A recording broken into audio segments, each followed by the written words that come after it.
session, we'll be looking at uh, Catholicism in the colonies. This would be the British colonies.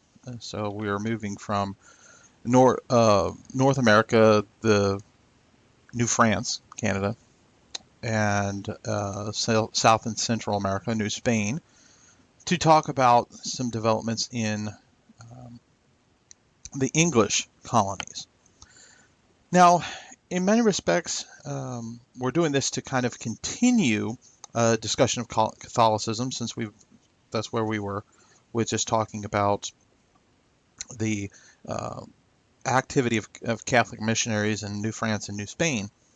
But certainly by this point in history, the 1600s, 1700s, Protestantism is much more of a presence in the colonies.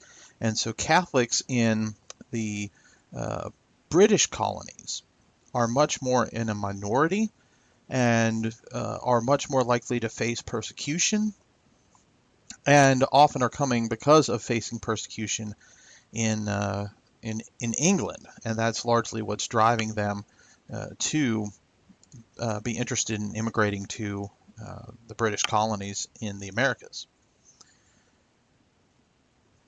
There are a couple of facets we'll talk about. There's not a lot to say about Catholicism in the British colonies in this time period, largely because they were such a minority. A lot of the presence of British citizens in the colonies was of Protestants. In fact, it's been estimated that about 95% of British citizens, British colonists, would have been Protestant of some sort.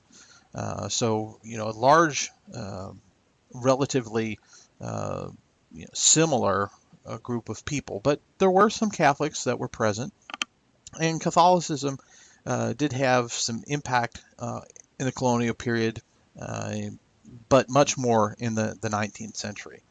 One of those ways that we see Catholic interaction in the colonies is through the establishment of Maryland. As we were talking about in the in the European backgrounds section, because of the back and forth between Parliament and the monarchs, and as the various monarchs took control or reigned, Catholics were often facing a lot of persecution. It was only rarely that they didn't face some sort of persecution in England, and so that often led to some problems. And so Catholics, like some other minorities in England, sought to come to the United States, or not the United States, to the British colonies in the Americas to escape some of that. In the 1600s, Charles I granted to George Calvert some land in the colonies. Calvert was a British lord. He was Lord Baltimore.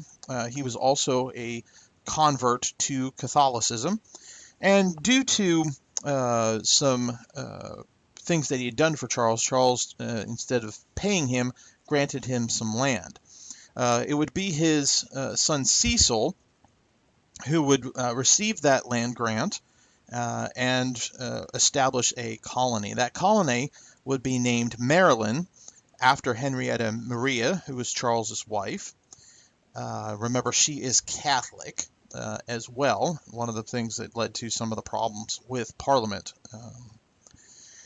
When it's established in 1642, it is not established as a Catholic colony. It is established as a colony that would practice religious freedom. Catholics were always a minority.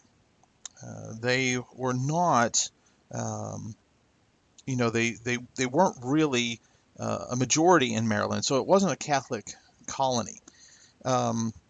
Eventually, though, the freedoms that they had which they didn't have in other colonies. A lot of the other colonies did not give freedoms to Catholics.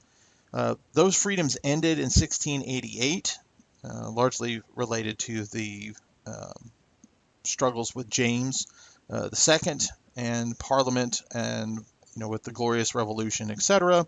And then in 1692, the Anglican Church became the official state church of Maryland. So it's never was a Catholic colony, although Catholics did have some freedoms for a while, but then faced persecution again. Some Catholics, though, that lived there would eventually gain some good influence.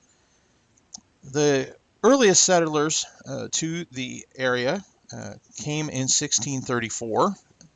It was, certainly this is before it's the official colony, but is just still a land grant. It was a combination of Catholics and Protestants coming on those two ships, the Ark and the Dove, coming again to populate this colony. Eventually, as I mentioned, it became an Anglican colony, which had some significant impact on the Catholics that were there. Again, as it became a Anglican colony, there were a lot of fears that people had about Catholics, as we've seen before. This concern of these establishment of any sort of priestly power. Now, Anglican priests, they did have a certain amount of power, but they were worried that Catholic priests could have the same kind of power, and they were worried that, if Catholics got a majority, that would grow and establish political power. So, there was a lot of concern that people had about Catholicism at the time and the power that it would have. But a lot of that was overblown. There were not a lot of Catholics in the colonies. In 1756, for example, there were about 5,000 Catholics in Maryland, 2,000 in Pennsylvania, which is another colony that practiced religious toleration, and just a handful elsewhere. The Catholics were a minority, a persecuted minority. Every colony eventually disenfranchised Catholics. They were not allowed to vote. They weren't allowed to often engage in public worship. They were not allowed to hold public office. Now, the laws were not always enforced, but they remained on the books. And so Catholics really became second-class citizens in the colonies, even though, a lot of, nearly everybody in the colonies, the British presence in the colonies, were Christian of some sort. Catholics were often second-class citizens and had a variety of legal restrictions that other groups didn't have. In thinking about Catholicism in the colonies and what Catholicism was like, historians have identified 4 characteristics of Catholicism that I think are important to note.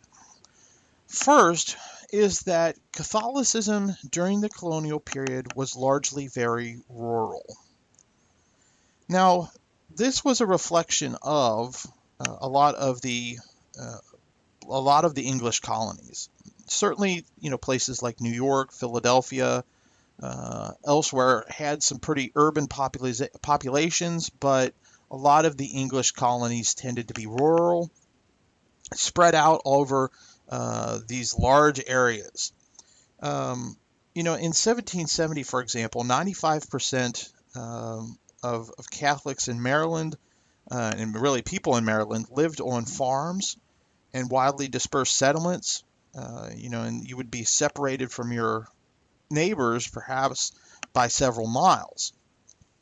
And really, at the time, there's not a lot of families that are Catholic living in places even like Maryland. living in the same kind of area. So that, of course, makes the practice of a churchly religion difficult because people are so spread out and getting to a centralized location. Now, in our contemporary period where we, in American culture, tend to emphasize individualism even when it comes to religion, often think of that this idea of I can be a Christian by myself. While church is good, we might think we still think that largely it's about me and my individual relationship with Christ, and so I can be a Christian by myself. But there's theological problems with that to begin with.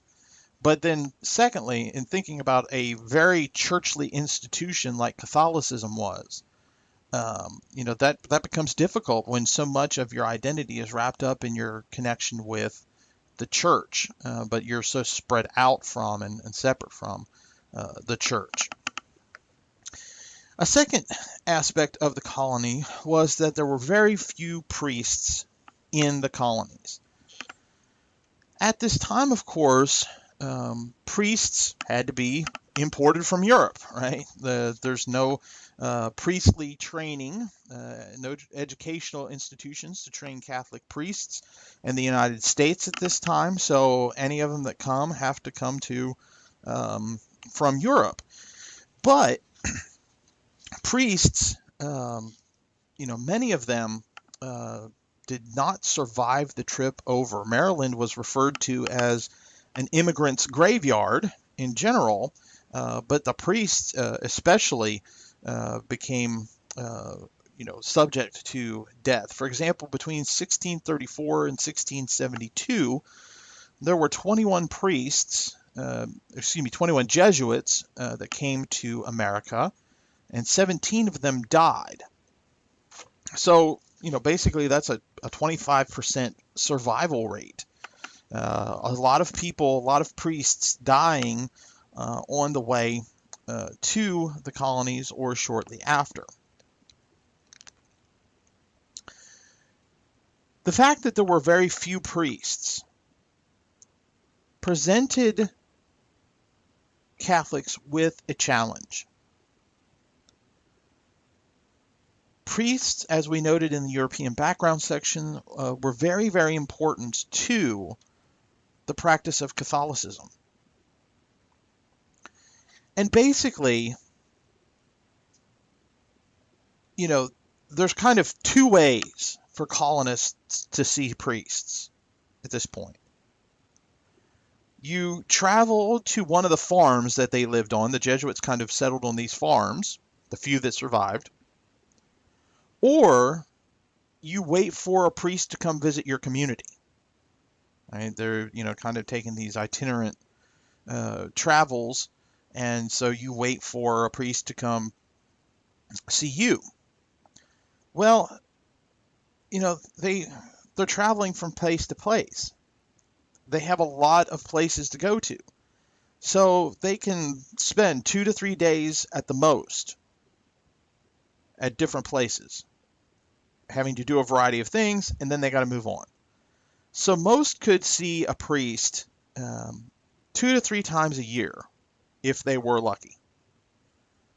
So it was not very often that you would see a priest. Well, why is that important? Again, remember, we're talking about Catholicism. And a very important part of Catholicism is the practice of the sacraments. And without the sacraments, there's a vacuum in the life of a Catholic. The sacraments, kind of explain the sacraments. Sacraments were essentially these ceremonies that were conceived to be a way in which God extended grace to human beings. So through the practice of these rituals, these sacraments, this was the way God granted grace. Well, the sacraments could not be performed without a priest. Another way that it's been thought of is these kind of outward signs of inward grace, that you participate in these rituals that it brings inward grace. So you're doing something externally, but it's having this internal experience. And so for a lot of Catholics, this was the way that you connected to the divine. This is the way you connected to God, through these sometimes very mundane, normal activities that have these larger ideas behind them, these larger experiences behind them.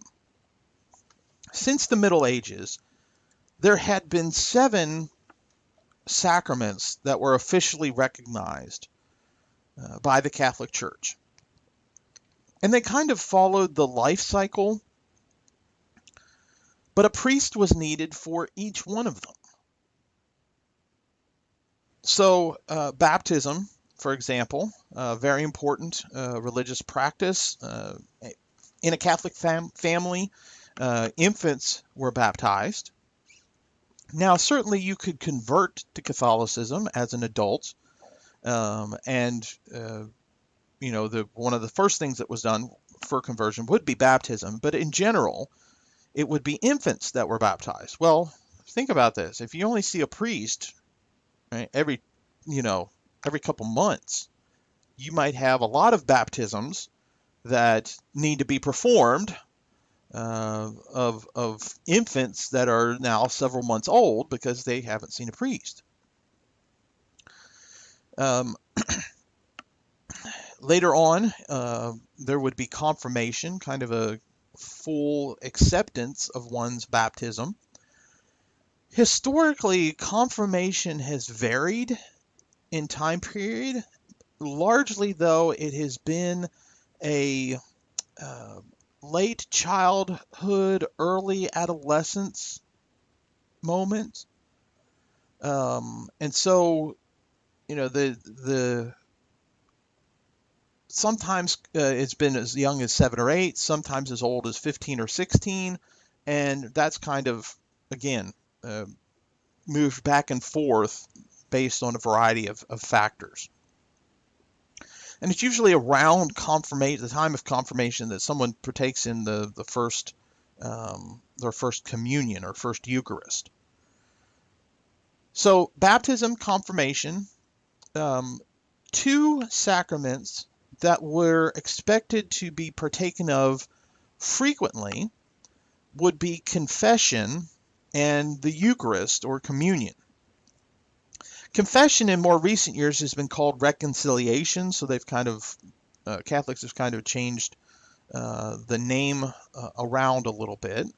But these were expected to be performed pretty frequently, confessing your sins to the priest, having the priest express God's forgiveness to you, and then frequently taking of communion.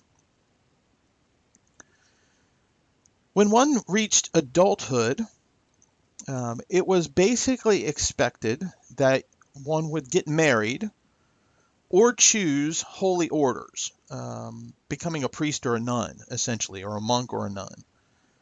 Now, certainly there were and there are single Catholics who are not priests and nuns. But it was generally expected, although that expectation has decreased now than what it used to be, but it was generally expected that when you got to adulthood, it would be one or the other. And so both were considered to be institutions by which God extended grace to your life through marriage or through service to the church. And then at the end of life, as one is dying, one would want to make sure that your sins were forgiven. And so last rites or extreme unction was performed. Today it's more called anointing of the sick. So it's a little bit more than just dying. But the sacraments gave and still give for Catholics, some order and some important markers to one's life cycle. But if there is no priest, these things cannot be performed. Now, sometimes it began to be allowed, for example, that marriages could take place, and that when the priest arrived, he would just bless, kind of confirm that the union was godly and blessed by the church. But some of these other things may or may not be allowed without a priest being present. And so, that becomes a challenge if you only see a priest in your town 2 to 3 times a year.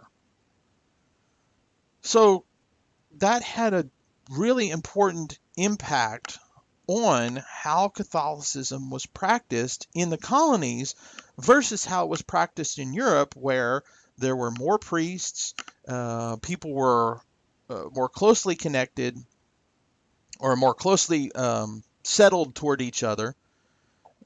So, this definitely was a big change for Catholicism coming to the colony, and led to big changes in how Catholicism was practiced. And so Catholicism became less about a church religion and more of a home religion.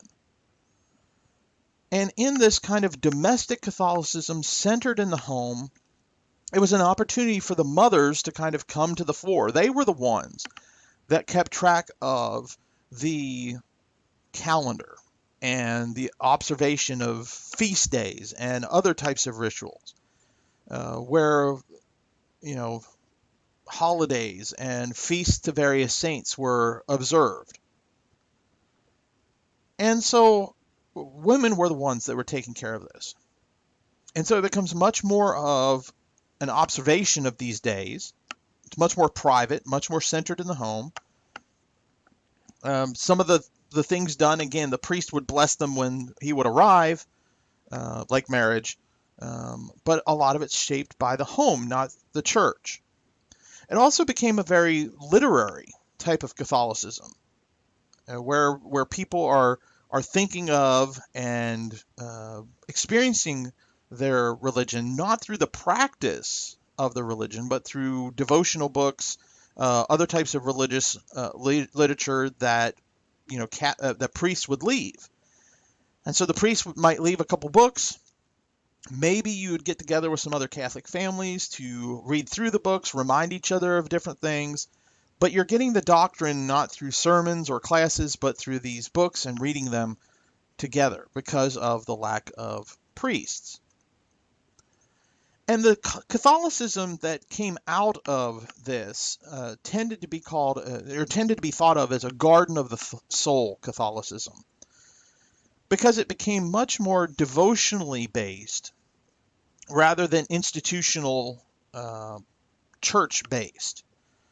And so Catholics had to cultivate their faith like a gardener would cultivate a garden. And so you have these devotional manuals, one of which was called Garden of the Soul, that basically helped Catholics think about and ponder their ideas of Catholicism, their connection to the religion, and which tended to encourage private prayer and devotions.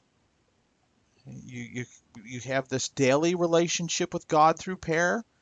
It's not, it's not a particularly sacramental approach of Catholicism like European Catholicism was. You might have communion once a year on Easter. And so it's much more of this intensely personal, prayer-centered, very quiet approach to Catholicism, quite unlike the Catholicism that was present or that was observed by European Catholics. And so it led to a lot of Catholics having to change how they thought of and practiced their religion. A lot of that, of course, changed with the Revolution, the American Revolution, the War of Independence. Now, Catholics were very enthusiastic supporters of the Revolution, largely because it held out the potential for opportunities that they currently did not have in colonial life. As we mentioned, there were laws against Catholics holding office. There were laws against public worship of Catholicism. And so the revolution held out the opportunity of religious freedom, and the revolution and the aftermath held out the opportunity of religious freedom, held out the opportunity for Catholics to be involved in public life, which they gradually were able to begin to experience. And so, the post-revolutionary period was very new and exciting period for American Catholics because of what that meant. They could vote, they could run for office, they could worship publicly. Now, that created some challenges as well. While there was a lot of excitement, there was also a lot of uncertainty because Catholic theology was not set up for that kind of freedom. Canon law in Catholicism did not know of a system of religious freedom, specifically thinking about religious freedom in a context where Catholics are a minority. Instead, the focus tended to be on, church-state relationships where Catholicism was prevalent, or in a state-church situation where, the state church is Protestant, but not freedom. Additionally, in the post-revolutionary period, the Vatican, the Pope, basically had to play catch-up. American Catholics had these new unprecedented freedoms, and they were kind of left in a situation where they were creating their own Catholic Church. Largely because the French Revolution takes place shortly after the American Revolution, and so with the French Revolution, there was a lot of rejection of Catholicism. Priests were sometimes executed. So, there was a lot of focus on Europe by the papacy, then attention to the United States. And so American Catholics were basically faced with the opportunity to create their own Catholic Church.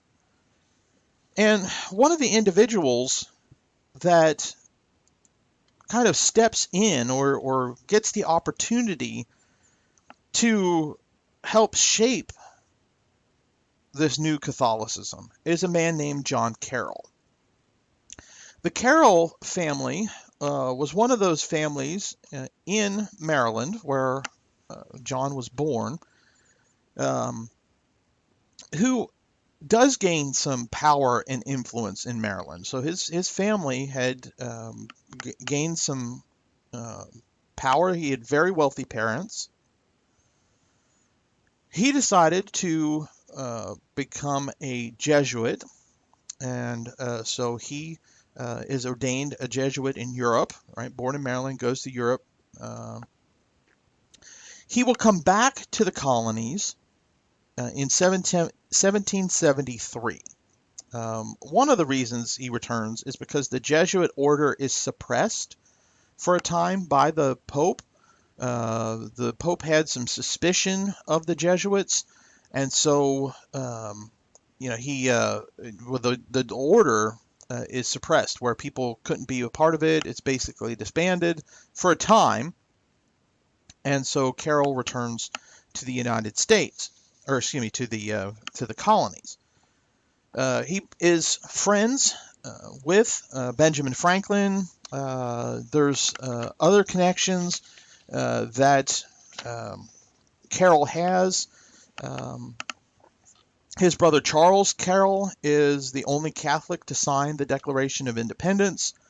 The Continental Congress sends Carroll on a diplomatic mission to Canada to try and gain some Canadian support for the American Revolution.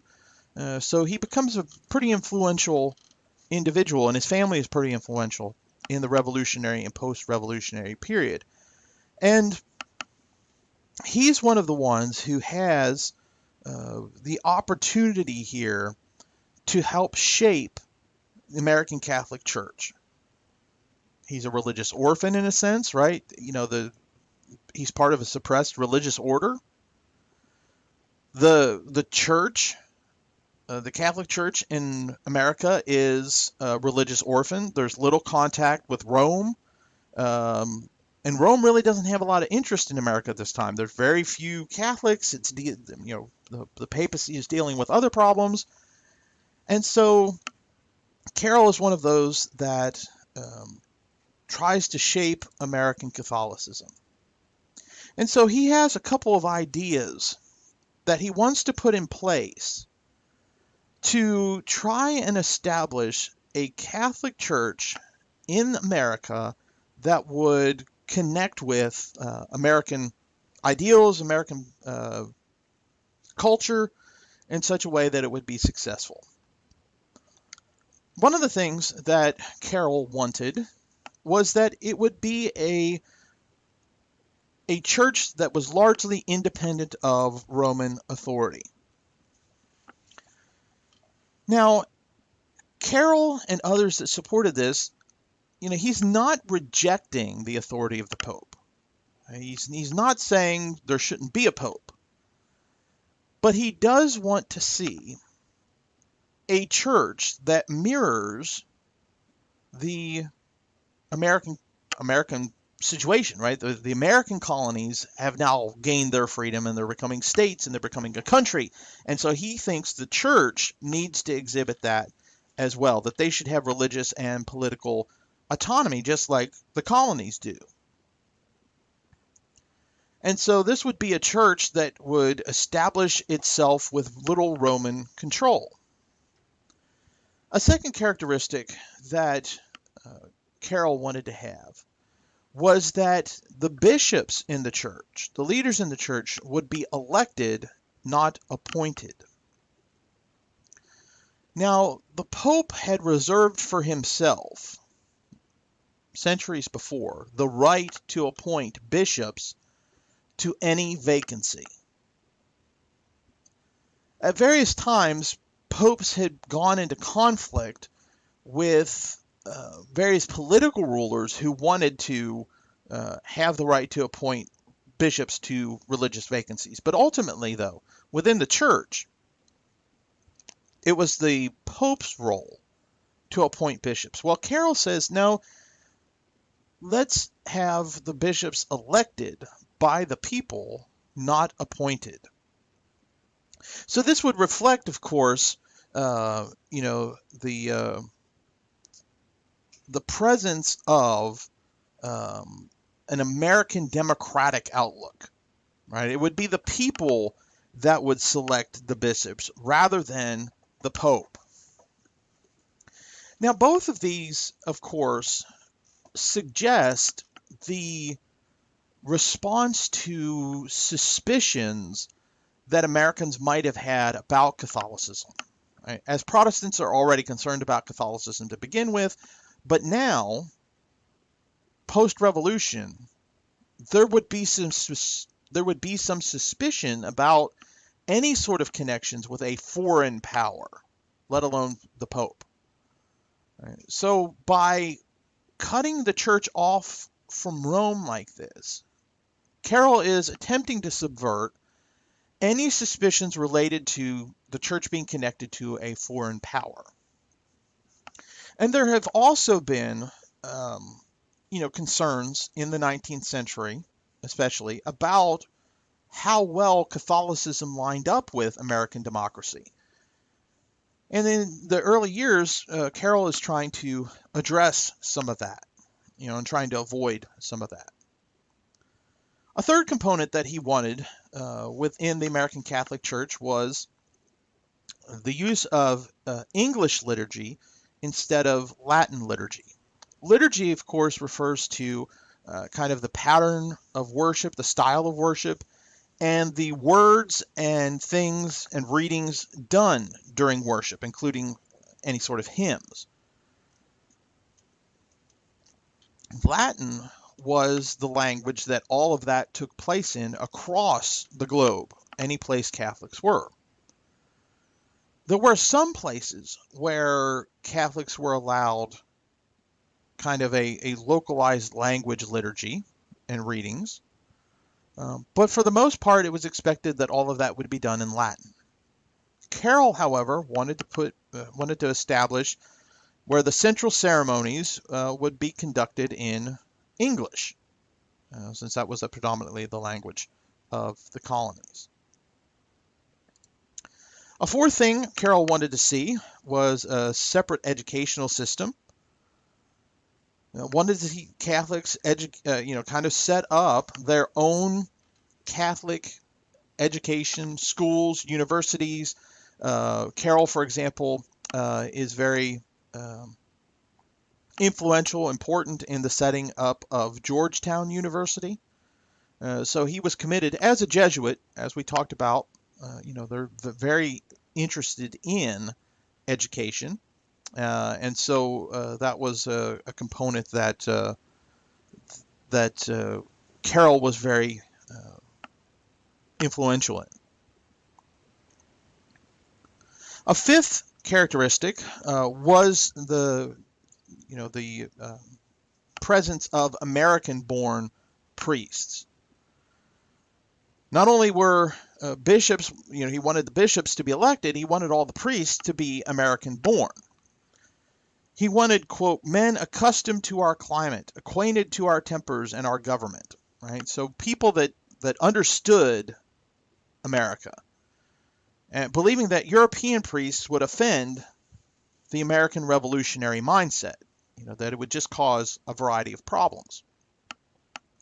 Now, there is a situation here of not having a lot of priests in the United States to begin with, let alone a lot of American-born priests.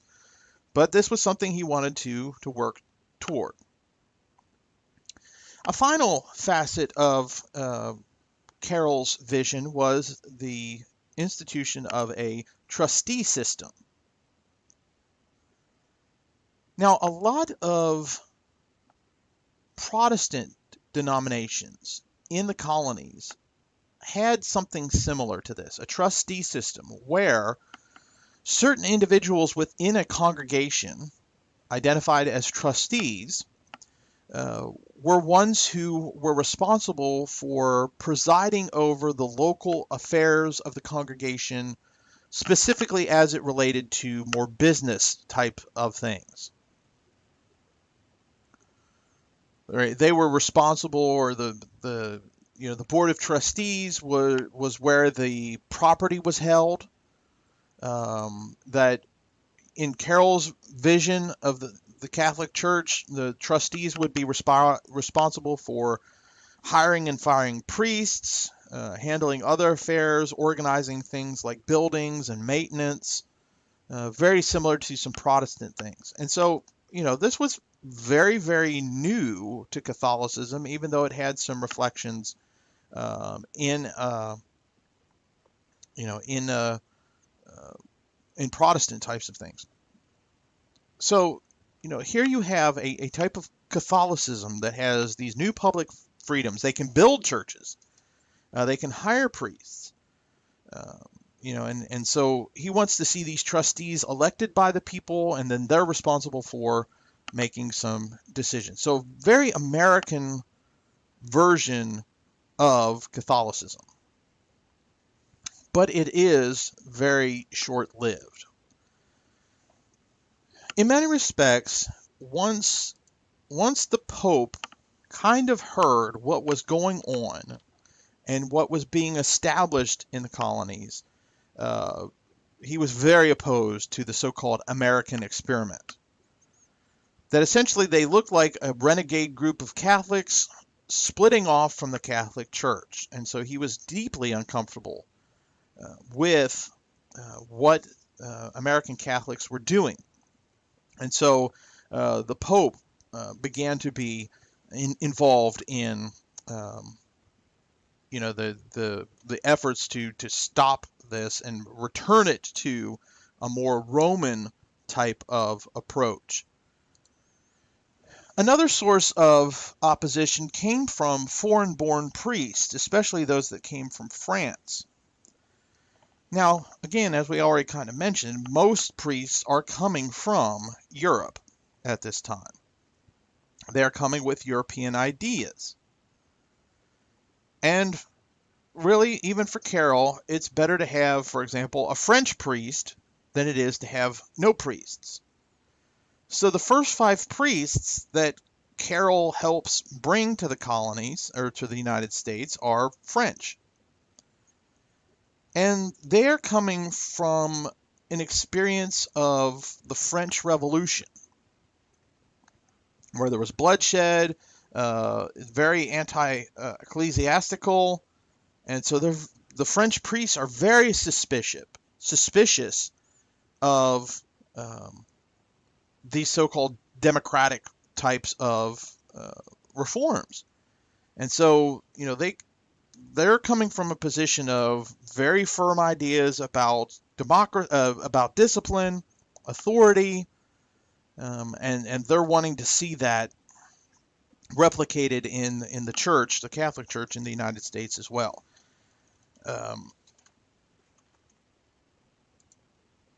And ultimately, the Pope, reinforces his view of, appointing bishops. That was overturned almost immediately. Eventually, Carroll is appointed as the bishop in 1790. He allowed it. He kind of agrees to it, chose to accept it,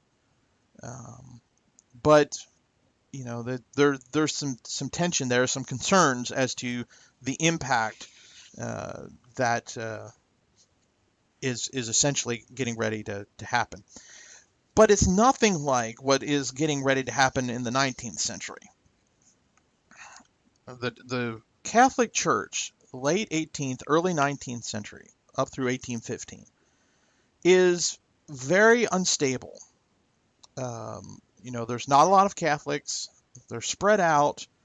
They're transitioning, right, from the colonies to a new country, and then there's this attempt to be more democratic, but now it's this monarchical approach where it's the Pope, right, the church in Europe, the Pope, placing his authority, and the emphasis begins to shift from this American church to one that looks more European because of this greater Roman influence and the papal appointment of these foreign-born, predominantly French priests.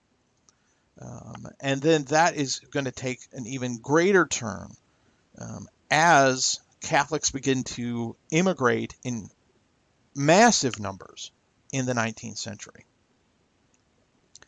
So I think that kind of gives us a good overview of Catholicism in the colonies. Again, because of their minority status, we'll spend more time in the 19th century overlooking it. But what we ought to see, I think, here is a Catholicism that is quite different than other forms of Catholicism, particularly those in Europe. A Catholicism that is not sure how to make its way and gradually has to come to terms with being in the United States and what all that means and how that relates to the European presence.